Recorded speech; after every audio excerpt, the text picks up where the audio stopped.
या ठिकाणी मी 5 मिनिटात तुम्हाला थोडीशी माहिती देतो आणि जास्तीत जास्त वेळ आपल्या प्रश्नांच्यासाठी ठेवतो की जेणेकरून मोकळेपणाने आपल्याला या विषयावर बोलता येईल। आता ही परिस्थिती आपल्याला कशी बदलायची आहे, तर संपूर्ण देशामध्ये जे तरुण आहे त्या तरुणांना आपल्याला समाजकारण, राजकारण, अर्थकारण याच्यामध्ये जर घ्यायचं असेल तर आपल्याला या तरुणांच्या संदर्भात चांगल्या प्रकारे काम केलं पाहिजे। आता या इलेक्शनच्या संदर्भात तुम्हाला वाटेल की आपण या इलेक्शनच्या माध्यमातून कसं करू। अनेक विविध पक्षांमधून, राजकीय पक्षामधून व अपक्षांमधून असे अनेक उमेदवार उभे आहे आणि हे उमेदवार जे आहे फार 20% पेक्षा खाली आहे तरुणांची संख्या। आणि मग जर आपल्याला देशामध्ये सर्वात जास्त तरुण जर असतील तर यांची संख्या जर आपल्याला संपूर्ण इथं जर वाढवायची असेल तर काय करायचं।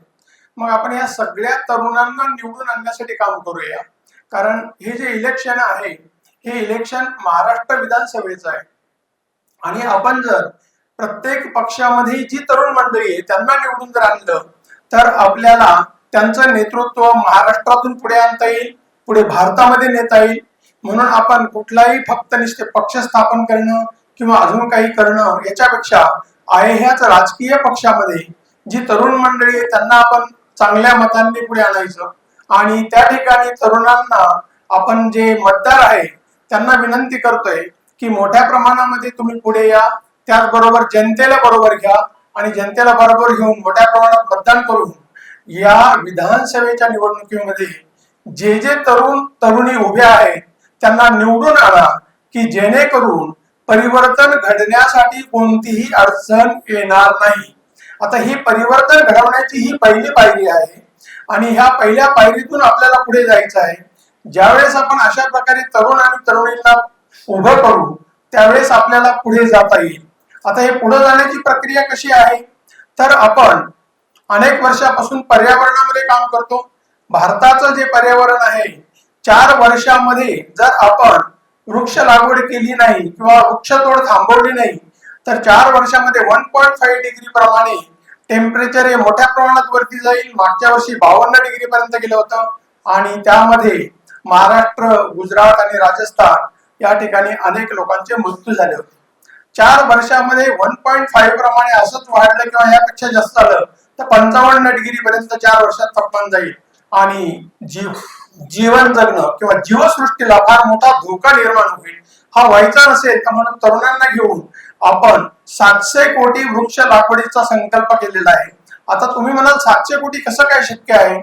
भारताची लोकसंख्या 140 कोटी आहे, प्रत्येकाने 5 झाडं लावली आणि जगवली तर 14 गुणिले 5 140 कोटी गुणिले 5 तर त्या ठिकाणी 700 कोटी होतात। पण असं म्हटल्याने होणार नाही, त्यासाठी प्रत्येक राज्याचं शासन आणि केंद्र शासन यांच्यापर्यंत आम्ही जाऊन पोहोचलो आहे। पण या सगळ्यांकडे आता हा पर्यावरणाचा कोणताही अजेंडा नाही। आपण मरणाच्या दारावर उभे आहोत तरी ते पर्यावरणाबद्दल बोलत नाही। निवडणुकींना अर्थ केव्हा निर्माण होईल, जेव्हा सस्टेनेबल लाईफ आपण चांगल्या प्रकारे जगू शकू तेव्हाच अर्थ निर्माण होईल। आणि म्हणून मग आम्ही विचार केला की या ठिकाणी आपल्याला जर जीवन सुसह्य असं चांगलं जगायचं असेल आणि पुढे जायचं असेल तर तरुणांना पुढे घेतल्याशिवाय पर्याय नाही। आणि म्हणून पक्ष कुठलाही असू तो आपला विषय नाहीये। आपला विषय हाच आहे की ह्या संपूर्ण 139 कोटी मधली जी जनता आहे त्याच्यातले तरुण आहे त्याच्यावर आपण काम करू। आता सध्या जे विविध राजकीय पक्ष आहेत हे सगळे राजकीय पक्ष त्यांचे आमदार, खासदार आणि प्रतिनिधी जर आपण धरले, त्याचबरोबर जे प्रशासनामध्ये IAS, IPS किंवा अजून वेगवेगळ्या थरावर अधिकारी यांची सगळ्यांची संख्या, अगदी उद्योगधंदे मोठे करणारे यांची संख्या 1 कोटीच्या पुढे जात नाही। म्हणजे संपूर्ण भारत कशात फिरतोय, फक्त ह्या 1 कोटी मध्ये फिरतोय। 139 कोटी फक्त म्हणते हेलिकॉप्टर चाललंय, मेट्रो चालली, पण त्यांचा याच्यामध्ये कुठेही सहभाग नसतो। अशा प्रकारे 139 कोटीचं जवळजवळ अस्तित्वच आपल्या देशात नाही झालंय। आणि मग 139 कोटीचं अस्तित्व जर आपल्याला निर्माण करायचं असेल आणि त्याच्यातून जर भारत घडवायचा असेल तर ह्या इलेक्शनच्या निमित्ताने आपल्याला तरुणांना निवडून द्यायचं आहे आणि त्याच्यामधनं आपल्याला पुढे जायचं आहे। आणि ही पुढची प्रक्रिया अशीच चालू राहणार आहे। कारण महाराष्ट्रामध्ये नव्हे संपूर्ण भारतामध्ये या राजकीय पक्षांचा जो गोंधळ आहे त्या गोंधळामध्ये तरुण आणि जनता भरडून गेलेली आहे. त्याच्यामुळे आपण ह्या कुठल्याही पक्षावर टीका टिप्पणी करण्यापेक्षा ह्या 1 कोटींना आपण बाजूला ठेवूया. उरलेले 139 कोटी मधनं जी तरुण मंडळी आहे त्यांना आपण नेतृत्व देण्यासाठी पुढे आणूया आणि भारतामध्ये त्याचं नेतृत्व तयार झालं तर त्याची सुरुवात आपण महाराष्ट्रातून करतो आहे. आणि अशा प्रकारे महाराष्ट्रातून जर त्याची सुरुवात झाली तर अतिशय चांगल्या प्रकारचं परिवर्तन आपल्याला घडवता येईल. कुणाबरोबरही झगडा वाद करण्याची आवश्यकता नाही. कारण आपण इलेक्शन म्हटलं की सर्वच जण काय म्हणताय, आम्ही इलेक्शन लढवतोय. अरे बाबा, इलेक्शन ही लढवण्याची गोष्ट नाहीये. लढाई ही सीमेवरती होते कुठल्या तरी देशांच्या.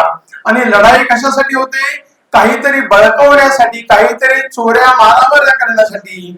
आपण आपल्याच देशामध्ये ही निवडणूक जी आहे त्याच्यासाठी उभे आहोत. या ठिकाणी लढाई होऊ शकत नाही.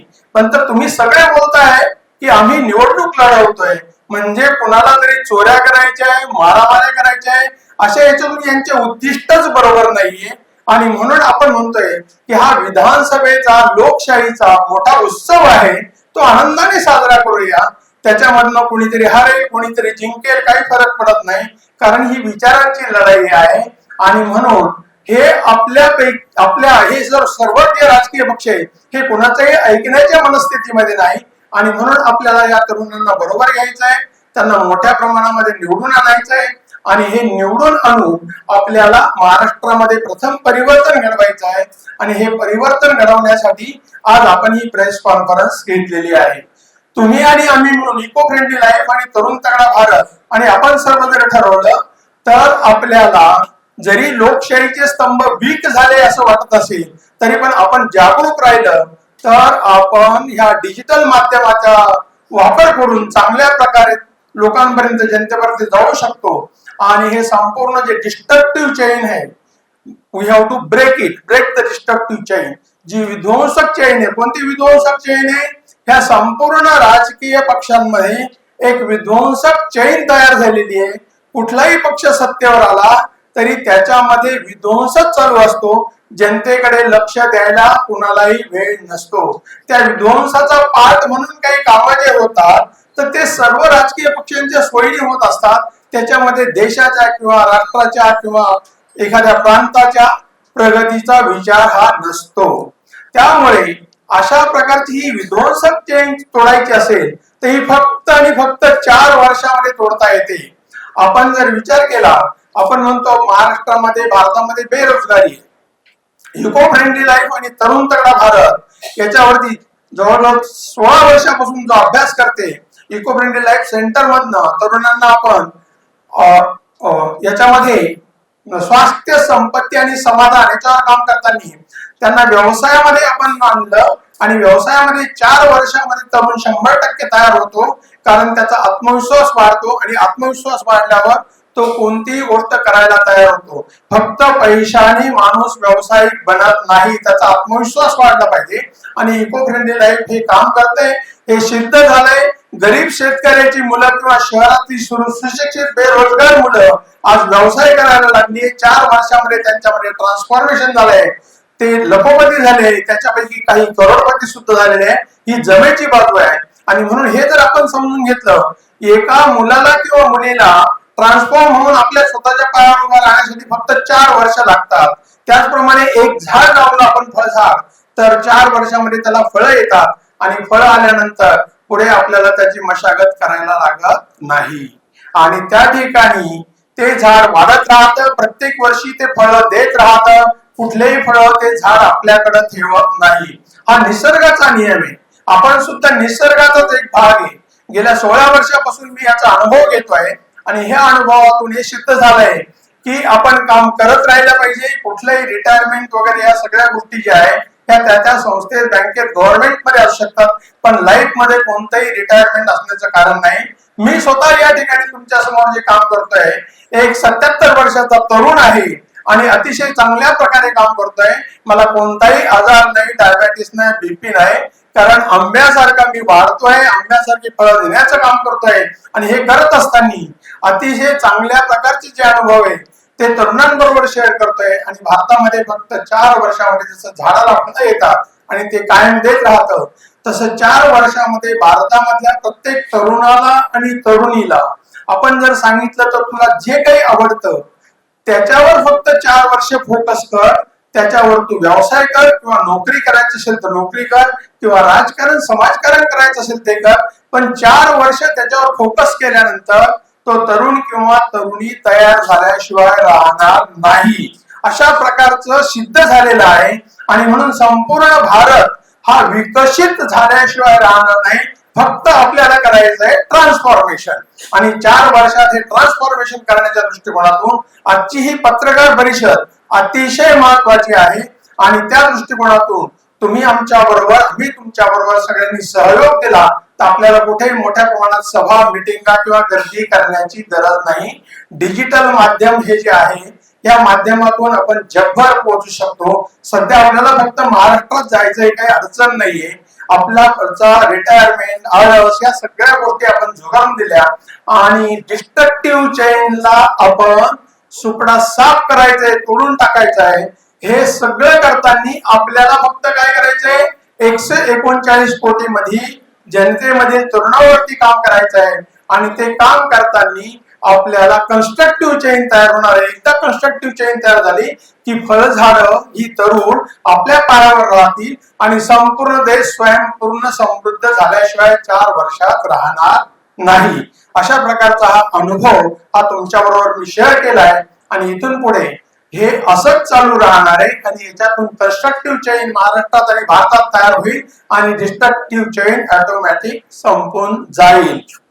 त्यासाठी फक्त तरुणांना आपल्याला पाठबळ द्यायचंय, त्यांना घेऊन आपल्याला काम करायचं आहे. ओके, अपन प्रश्न उत्तर, अब हिंदी में भी जो है मैं थोड़ा पानी लेता हूँ क्योंकि मैं थोड़ा ज्यादा जवान हूँ.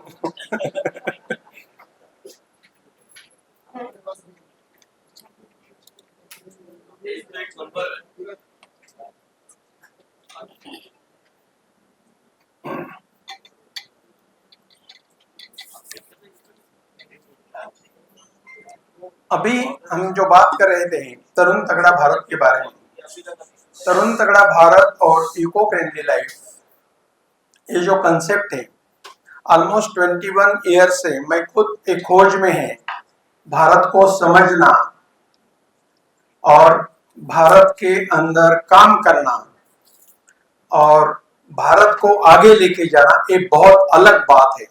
बिना भारत को समझ के आज तक हम, मुझे लगता है हम अपना जर्नी कर रहे हैं, जो भी कर रहे हैं उससे डिस्ट्रक्शन ही हो रहा है. क्योंकि हम सब जो यहाँ बैठे हैं ये अमीर भारत के गरीब लोग यहाँ बैठे हैं, क्योंकि दुनिया में एक बहुत अमीर देश है और हम फॉर नो रीजन हम लोग गरीब है, क्योंकि हमारी सोच या हमने खराब कर दी खुद ने या और किसी ने की, लेकिन हम जिम्मेदारी ले रहे हैं और हम आगे आ रहे हैं. हम किसी को ब्लेम या क्लेम करने यहाँ नहीं आए हैं, क्योंकि हम 139 करोड़ लोग हैं. 1 करोड़ जो है वो अभी के सब अलग अलग पॉलिटिकल पार्टी में है, शासन और प्रशासन में है. वो जो मिली जुली भगत है उनसे हमारा कोई लेना देना नहीं है.